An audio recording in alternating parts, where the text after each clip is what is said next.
வணக்கம். ஆகாஷ்வாணி புதுச்சேரி செய்திச் சுருக்கம் வாசிப்பவர் வான்மதி. இந்தியாவிற்கும் இங்கிலாந்திற்கும் இடையே பரஸ்பர நன்மைக்கான வரியில்லா வர்த்தக ஒப்பந்தம் இறுதி செய்யப்பட்டு வரலாற்று முக்கியத்துவம் வாய்ந்த மைல்கல் எட்டப்பட்டுள்ளது. பிரதமர் திரு நரேந்திர மோடி இன்று Qatar emir sheikh Tamim bin Hamad Al தானியுடன் தொலைபேசியில் உரையாடினார். தீவிரவாதத்திற்கு எதிரான இந்தியாவின் முயற்சிகளுக்கு திரு அல்தானி ஆதரவு வெளிப்படுத்தினார்.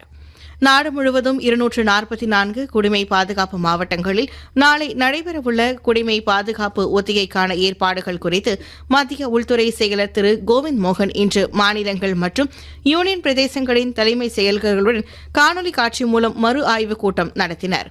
இந்த 244 மாவட்டங்கள் அல்லாது பாதிப்பு வாய்ப்பு அதிகம் உள்ளதாக கருதப்படும் இதர மாவட்டங்களிலும் நாளை ஒத்திகை நடைமுறைகளை மேற்கொள்ள இன்றைய மறு ஆய்வுக் கூட்டத்தில் முடிவு செய்யப்பட்டதாக மத்திய உள்துறை அமைச்சகத்தின் கீழ் செயல்படும் குடிமை பாதுகாப்பு அமைப்பின் தலைமை இயக்குநர் திரு விவேக் ஸ்ரீவாத்சவா தெரிவித்துள்ளார்.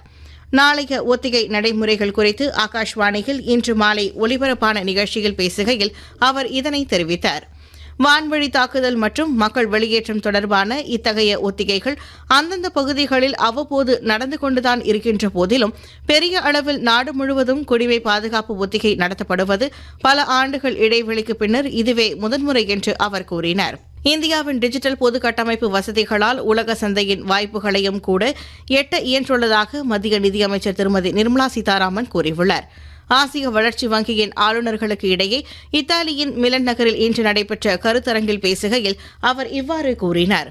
கேலோ இந்தியா இளையோர் விளையாட்டுப் போட்டிகளின் பதக்கப்பட்டியலில் இன்று ராஜஸ்தான் 6 தங்கம் உட்பட மொத்தம் 8 பதக்கங்களுடன் முதல் இடத்திற்கு முன்னேறியுள்ளது.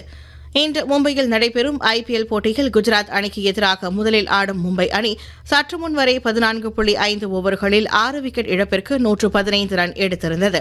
இத்துடன் இந்த செய்திச் சுருக்கம் நிறைவு பெறுகிறது.